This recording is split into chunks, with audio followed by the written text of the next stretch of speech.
Hello and welcome to the Irish in the UK, and I hope you've enjoyed watching Henry McGlade for the last 30 minutes. Now, coming up on the show tonight, we're going to be telling you a story about music in hospitals and care. We'll be at St Michael's Irish Centre in Liverpool for a very funny Irish pantomime. But first up, the Mayo Association in Leeds recently held their annual dinner dance at the Leeds Irish Centre, and what a great night. And we went along to meet them all. Lord, and say you love me when I'm old.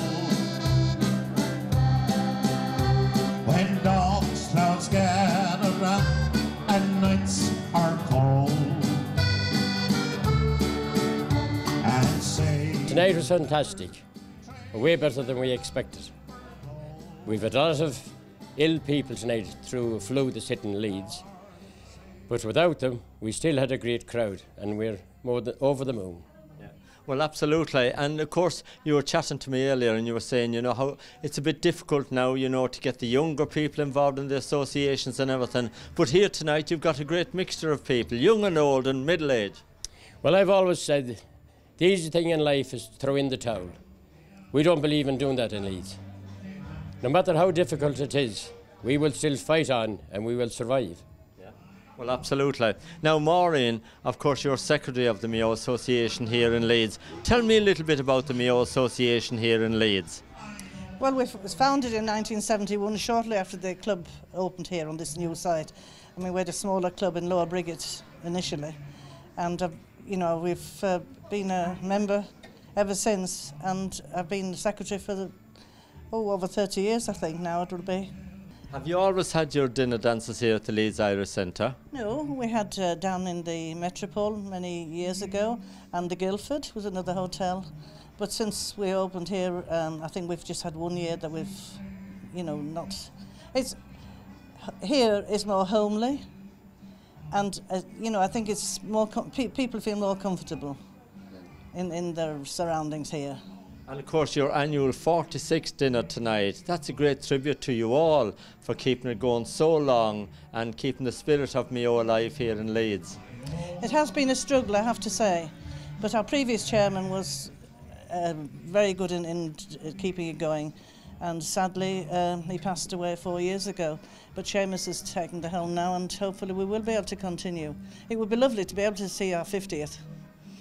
Now, Tommy, how long ago since you got involved with the Mayo Association here? Well, I didn't join immediately in '71, but it was later in the year that I was asked to join, and joined there as a member. And yeah, we used to be very, very busy at that time because we did different things. Of course, it was different times. And we used to do a lot of benefit dances for lads that were working on the building sites at the time, you know. So that was what our main object was, just to keep everybody, because lads weren't insured, or you know, things like that, and there was no health and safety, and accidents happened. And that's what we did in the early days, you know, was make sure that there was benefit dances ran for the appropriate people. And of course, you're like, we'll say, the heart and soul of the Leeds Irish Centre here, and the centre is going really well. It is, thank God, yes it is, because we're able to do lots of different things, you know, because of the nature of the building, you know. It allows us to do various things, you know. And yes, thank God we're doing well, yes we are.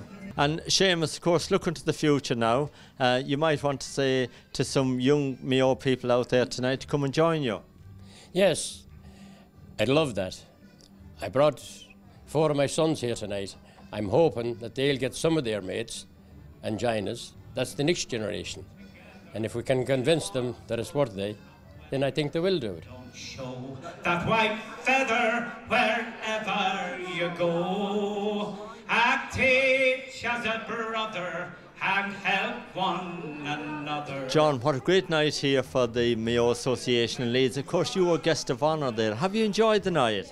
I've really enjoyed the night, Martin. It's a huge honour for me to represent Mayo County Council at this wonderful gathering.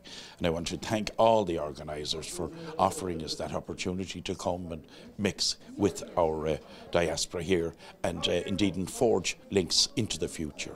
I hope that they continue with the wonderful work that they're doing. And again, as I say, it's an honour for me to represent the County Council here.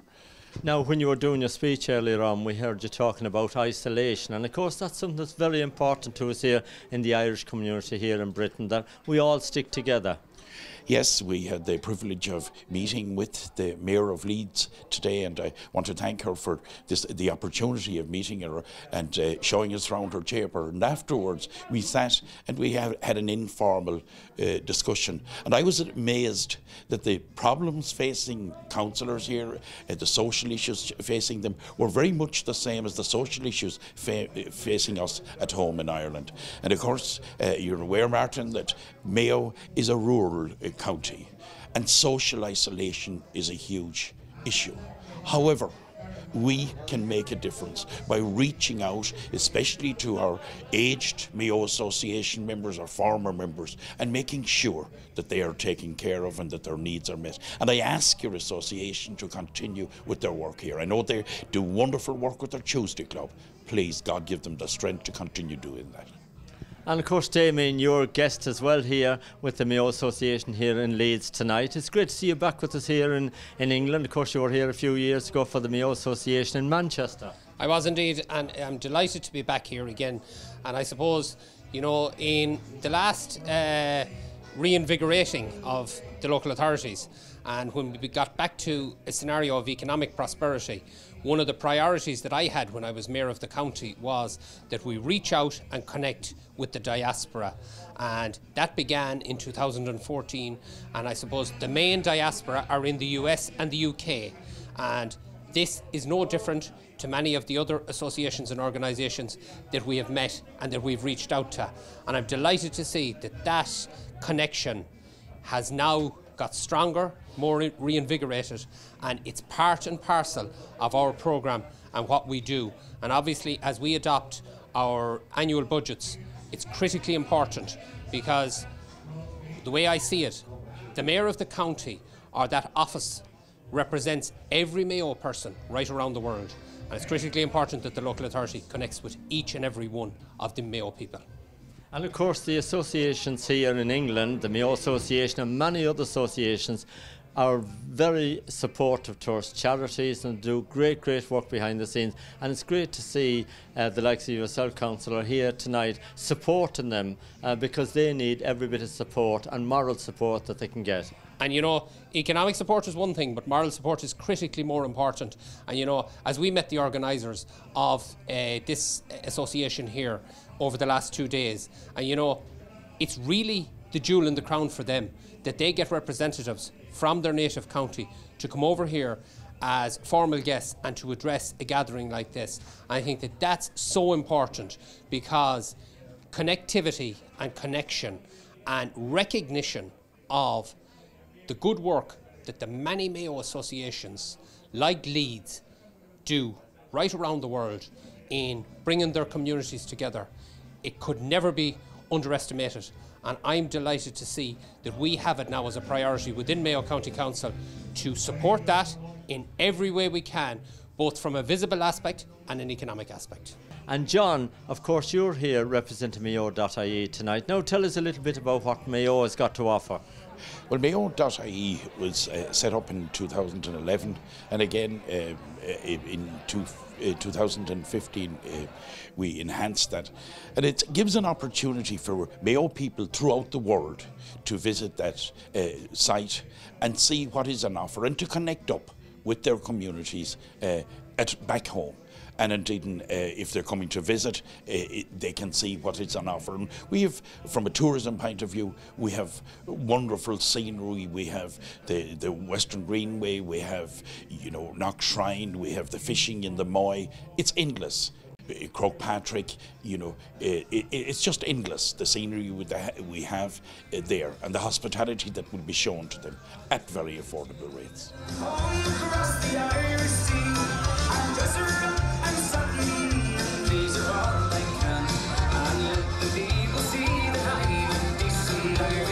Eddie, have you enjoyed the night? Yes, Martin, it's been a fantastic night here tonight. As you can see, the crowd of people that's turned out here tonight to support the Mayo Association, which has been running for the last, I believe, 46 years. And adding to that, I've been involved here with the Mayo Association since its infancy, if you like, over that 46 years, and I'm very proud of that. And adding to that, a lot of people think that I come from Mayo. Nothing to do with that. I don't come from Mayo at all. Actually, I'm from County Sligo. Did a bit of a blow-in? Maybe so, but apart from that, I'm on the borders of Mayo and Sligo. Our land home back in Ireland divides the two counties. As a young lad, I grew up in a little village called Carrollabin in Bunnyconlon, and that's where my mother came from. And I'm very proud to come from County Sligo, imitating of what people say.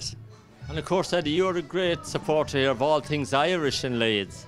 That is true, Martin. I've been supporting everything Irish in Leeds, I believe, for the last 40 odd years, both in England and Ireland. We've done a lot of work for the Mayo Common Hospice in Ireland, which I believe is doing fantastic work over there at the moment. And of course, St Patrick's Day is fast approaching, and you've always had a big parade here in Leeds. Is that going to take place this year? Yes, it is indeed, Martin. Everything is in place, and last year we had a fantastic turnout. I believe something like 5,000 people went through Millennium Square. Farewell to the old home and the kind folk I knew. It's great to see the Mayo Association doing so well in Leeds. And we'll be back in Leeds again for St Patrick's Day Parade. Now we're going to take a very short break. Don't go away. See you soon.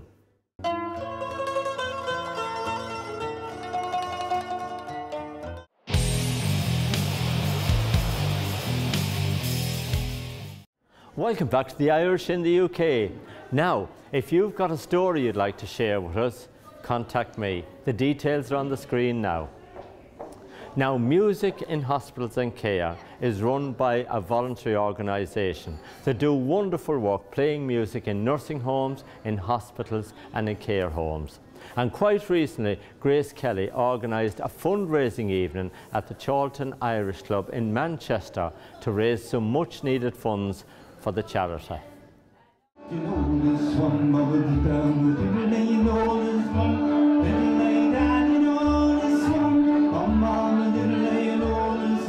I first got involved with Music in Hospitals and Care about 8 years ago, and back then I was doing concerts coordinating, so I was jigsawing musicians with venues and healthcare, etc. And yeah, and from then I've worked through the years until I've actually worked up to being the North Regional Director.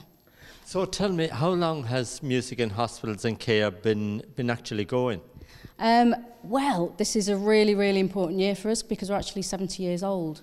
It's our 70th birthday. We started in 1948. So from then it was just a small handful of concerts, classical concerts in hospitals down in the south of England, and since then we've spread throughout the whole of the UK, and now we actually organise around 5,000 concerts a year. Now tell me a little bit about the work you do when you go to hospitals and care homes. Mm-hmm. Well, we send professional musicians who are all auditioned. They're auditioned specifically to make sure that not only are they fabulous musicians, but they're also really good at engaging and communicating and reaching out to people who are really poorly. So they go to any kind of healthcare setting, from hospitals to care homes, special needs schools, hospices, outreach settings, mental health outreach, dementia cafes, all kinds of things. And it's also music is delivered to from little babies right through to end-of-life care and everything in between. Now, John, of course you're the Northwest patron for Music in Hospitals. How did you first hear about it and get involved? Well, yeah, I'm a patron, and I'm proud to be so. Myself and Julie Esmond-Dolch and what's it plays? Mike McGoldrick. Yeah. Fantastic musician Mike McGoldrick. And Jess asked us to get involved with it like 2 or 3 years ago, I think. And I was delighted. I've seen the effect that music can have on people, you know, when people that was not moving, and by the end of the night, you know, a little toe was tapping or a little smile across the face, you know. And of course you've given us all so much enjoyment and entertainment down the years with your shows on TV and so on. It must be a great inspiration now to Music in Hospitals to have you on board. Well, you know, I just turn up when I can, you know, I just say, drop me a line, Jess. If I'm not working, I'll be there. It's the same with Mike and with Julie, you know what I mean? I know Julie's doing a play tonight, they're all exchanged, and Mike's on tour, I think, with Dire Straits or something, you know what I mean? Now, Jess, tell me how it actually works, you know, when you go along to a hospital, you were telling me earlier on, or to a care home. Well, our musicians, we book them initially, and they go over to whether it's the hospital, care home, school. They turn up maybe half an hour before the actual concerts to take place, to meet the people, to have a little chat, to get to know people and to settle in a bit. And then they'll start the music and perform for an hour. And during that time, like John says, that's when the magic happens.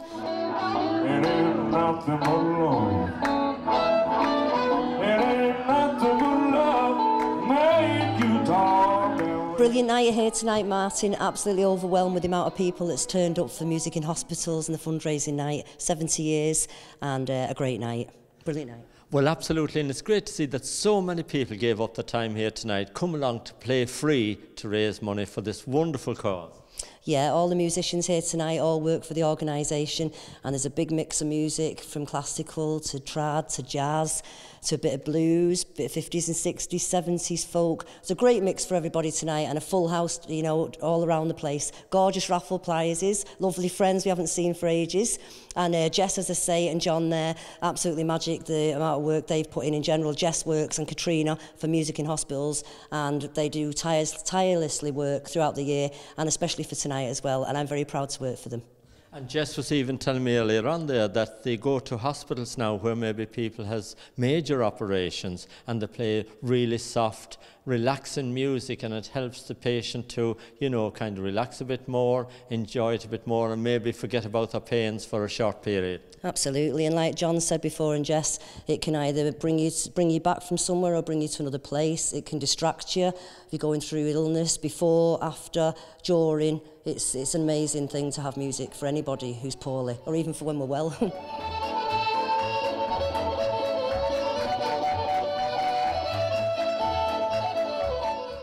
Well done to everyone who gave up their time free of charge to come along and play on the night. Now, next up, we hope we're going to really cheer you up, because we're off to the Liverpool Irish Centre for an Irish pantomime.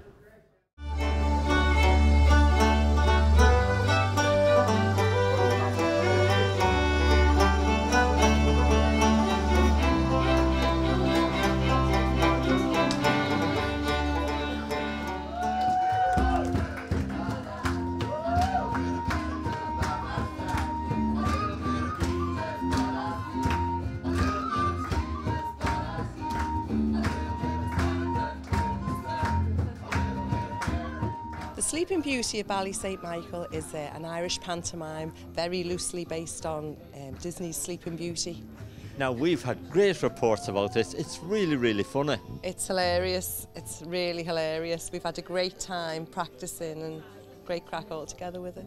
Now, of course, you're playing a starring role in it, so what's your role? Well, I wouldn't call it a starring role, really, but I'm Clancy McFlancy, Listelvana's leading matchmaker. Right, okay. At your service. So have you got a few tricks up your sleeve? I'm trying. Working with what I've got. Now here, every year at St Michael's in Liverpool, you always have a fantastic panto on, and you get great support for it as well. We do, fabulous, sold out every night, really do. Lots of families and lots of fun. And it's great for the Irish community here around Liverpool. You know, you've had great support, haven't you? Oh, great support, yeah, from the writing of it to all the practices and all the people involved. We've got children from age 5 upwards, up to an 80-year-old, so it's great for the whole community. Tell me a little bit about the writers, because obviously they are really important, because it's a funny pantomime. It is, yeah. Well, Patrick Gall gives us the original script, and it gathers memento as we go along, people chipping in with funny bits and things that happen that aren't supposed to happen that we leave in, so in the end it just turns out a bit of a riot, really. I'm so jealous. I wish I could make such finery. I just like sit around the castle being useless all the time, being waited on.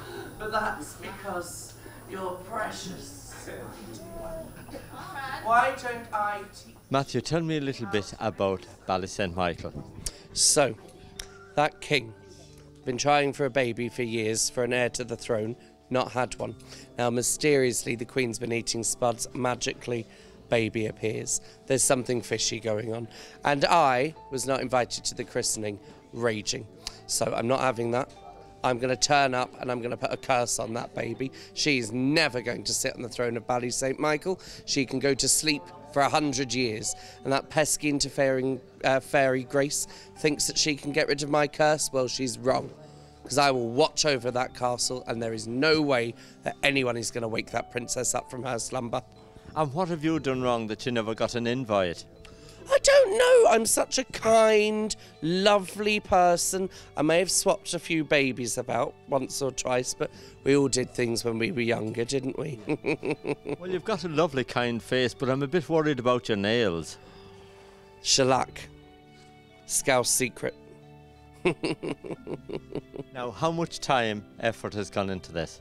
Well, we've been rehearsing for about 4 months, getting everything ready. We've got a huge cast, we've got fabulous dancers, we've got the musicians, so it's been a real team effort to get everything pulled together. And fingers crossed, we're good to go. And you've had 3 major sellouts here at the centre. We've sold out every night. So I think we're going to have to take this on tour around the kingdom, aren't we? Now, how much time for yourself practicing, because you've one of the main roles in the pantomime? How much time have you put into it? I dread to think. But it's taken a lot of time, but it has been a lot of fun doing it as well, getting everyone together and sort of a real sense of community.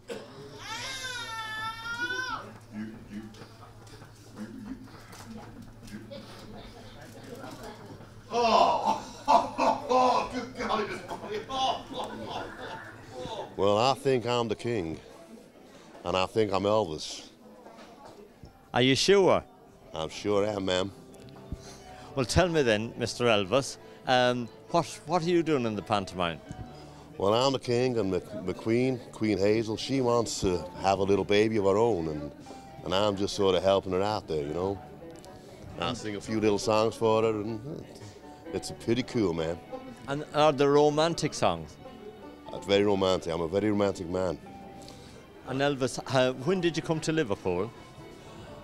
I came over from Memphis about an hour ago. Now, Elvis, I'm sure you've got lots of fans here tonight. I sure do, man. And I'll be throwing a few flowers out to the lovely ladies, and they'll probably be throwing a few things back at me, man. What kind of things would they normally throw back at you, Elvis? Well, all sorts of little secret things, ma'am, but I'll be putting them in my top drawer, you know.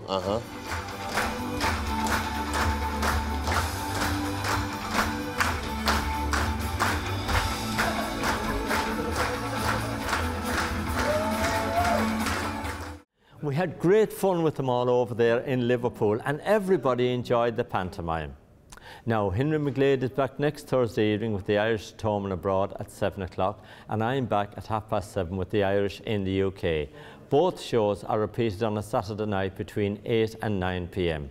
Until next week, take care of yourselves.